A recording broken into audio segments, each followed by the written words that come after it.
Hello, hi, and welcome back to this channel. My name is Muhammad, and yeah, we haven't done one of these in a long time. I haven't uploaded in a long time. Don't expect constant uploads after this because, like I said, I don't have an upload schedule. So, anyways, today's topic is concerning the end of the samurai. The samurai are a warrior class in Japan. They were pretty high ranking during Japan's feudal society. They had like a caste system. Yeah, the samurai were some of the top dogs, and the lowest were the merchants. So how did the samurai fall? Well, after a violent Christian uprising, Japan would place itself under isolation to prevent foreign influence. Uh, this included mostly everybody, but it aside from the Dutch, because they weren't interested in spreading Christianity. They just wanted to have do business. So the Japanese allowed the Dutch to trade with them. This would last for 200 years. During this isolation, Japan saw nothing but peace. Well, what was great for the common man, it wasn't so great for the warrior class, as I mentioned, the samurai. As with no wars to fight, they had to become like government bureaucrats because without wars to fight, what are they getting paid for? So while the samurai were going increasingly into societal debt, I guess the merchants, despite being the lowest class, would rise to economic prosperity compared to the samurai. With Compared to the samurai, with the limited trade they had with the Dutch, this caused a bit of tension between the two classes. Since the merchants would make their own towns there, the rules of feudal society didn't really apply, I guess. However, this 200-year isolation period would come to an end when the US would send Admiral C. Perry to Japan to convince them to open trade. Now, they refused him at first, but then he threatened he would return in a year with more ships and bring war to Japan, which is one that they could not win. And Matthew Perry definitely kept his promise with it. And upon looking at the fleet, the Japanese knew they were toast. So they ended up agreeing to his demands. But they would go a step further. The Tokugawa shogunate would make deals with the other Western states.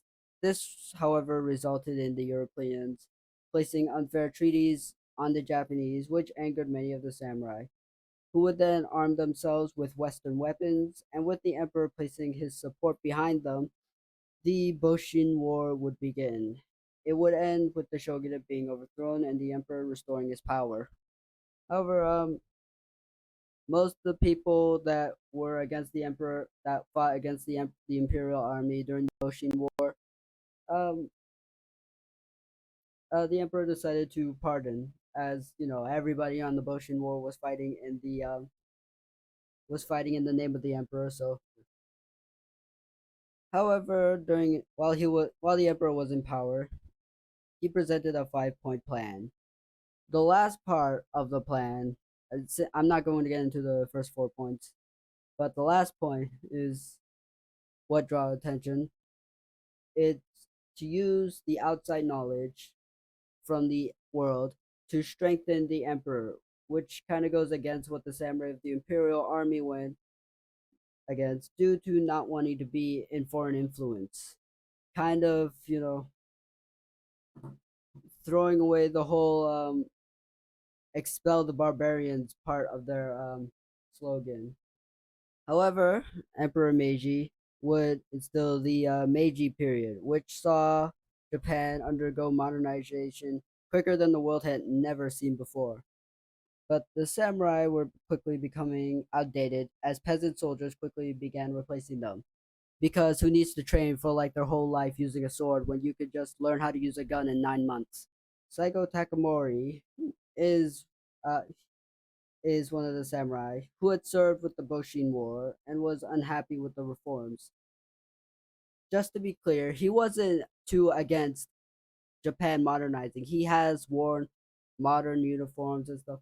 He just like many of the samurai thinks that Japan was, you know, evolving too quickly, and not to mention that with the modernization of Japan, it also the emperor also started stripping the rights of some of the classes.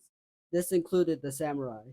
So Saigo Takamori would return home to his home in Satsuma, where he would open military academies for the disaffected samurai that flocked to Satsuma, which practically seceded from Japan, thus beginning the Satsuma Rebellion. Saigo Takamori's first objective was to take Kumamoto Castle. Despite the seemingly easy task, the conscript force would hold off the samurai for 52 days. Eventually, the imperial army would land at Saigo's hometown of Kagoshima, so he would abandon the siege and left behind several samurai who used guerrilla tactics to slow down the pursuing army. His He and his 500 remaining samurai would make their last stand at Shiroyama, Kagoshima. Saigo Takamori would die in battle, and the era of the samurai would die with him. However, despite the Satsuma Rebellion typically being the death of the samurai, well, it wasn't exactly the death of the samurai because, well, there's firstly is that the samurai's legend would live on, as you would see, but that's not just through media. Many of the officers and soldiers that had fought against the samurai in the Satsuma Rebellion were they themselves samurai. They had loyalties to the emperor and all that.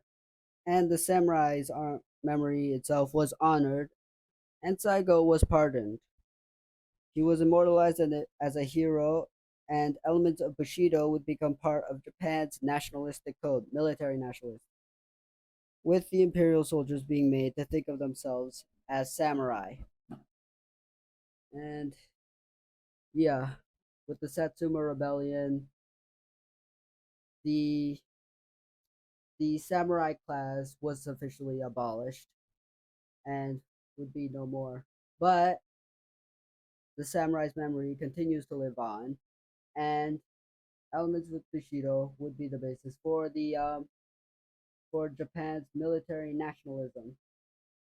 And we know how that went out for the rest of Asia. But in a few years later, Japan's modernization would pretty much, you know, prove its worth as it would defeat Russia in the Russo-Japanese War.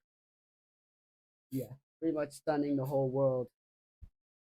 And yeah, I think that's all I have to talk about today. Thanks for watching if you're watching, and goodbye.